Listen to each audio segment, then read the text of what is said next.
Hello, my name is Guy Bunce, and this video is your introduction to taking part in a virtual choir project.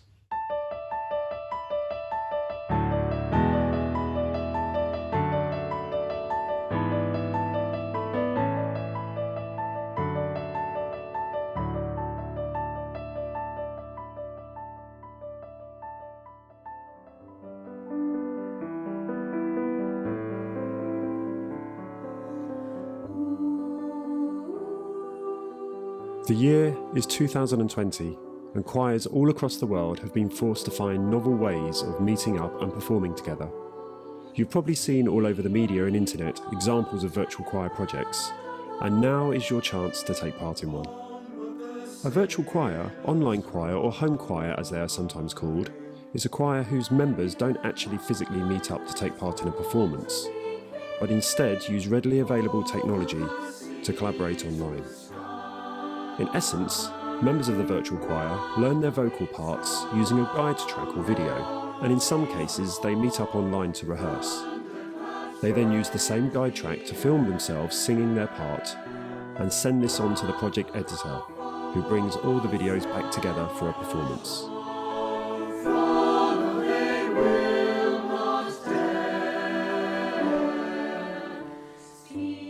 Let's begin by taking a look at what technology you're going to need to take part in your virtual choir project.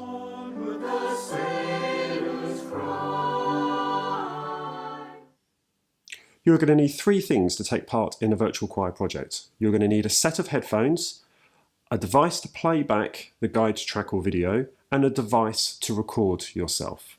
Let's look at the playback device first. The playback device could be a mobile phone. You could watch the video or listen to the guide track, depending on what you have received, on your mobile phone.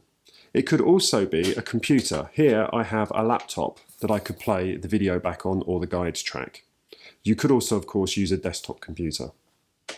To listen to that guide track or watch the video, you're going to need a set of headphones that can plug into your playback device. For example, if I was listening to the track on my iPhone, I'd plug the headphones in to the iPhone. If I was listening to it or watching it on my laptop, I'd plug the headphones into my laptop. The third bit of kit you're going to need is a second device to record your entry on, your voice on, and your image as well, your video essentially. This could be another phone. If you share a house with someone, it's likely that you have more than one phone in your house. You could use another phone for that. You could also use the webcam that is built in to your computer if you have one. This computer has a webcam built in here. If your computer doesn't have a webcam built in, some people may have a separate webcam that they plug into their computer. With your recording device, you're going to want to set it up in a certain way.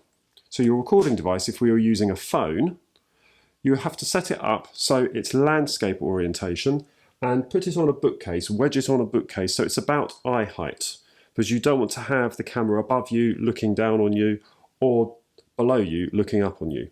So have it about eye height. And if you're using a phone, phones nowadays tend to come with two cameras. They have a camera on the back and a camera on the front. And invariably the camera on the back is the better camera. Because that's the one that you're using for distance shots. So if you've got a phone and you're using a phone to record yourself, use the back camera. This can prove problematic with setting up the shot, of course, because when you wedge it on your bookcase, you can't actually see the image that you're creating. So I would always suggest, do a test run. Set your camera recording and see what you look like when you play it back. You want to aim, regardless of whether you're using a phone or a computer with a webcam, you want to aim to have your face filling about the center of the image and be quite close, as you want to fill the full frame of your video, like in this picture. You don't want to be too small in your video, as when you are added to the full virtual choir later on in the edit, you will appear very, very small on screen. Also, avoid being backlit. Being backlit means having a bright light behind you, like a house light or a window, as in this photo. The effect is it makes you appear very dark. So avoid having a window or bright light behind you when you are filming.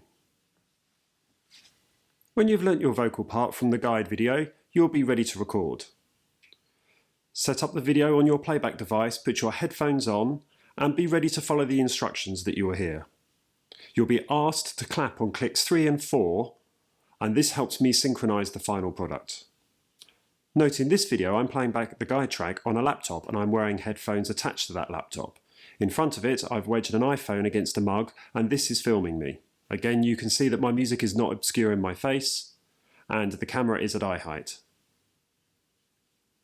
Here I'm using a second phone to play back the guide video.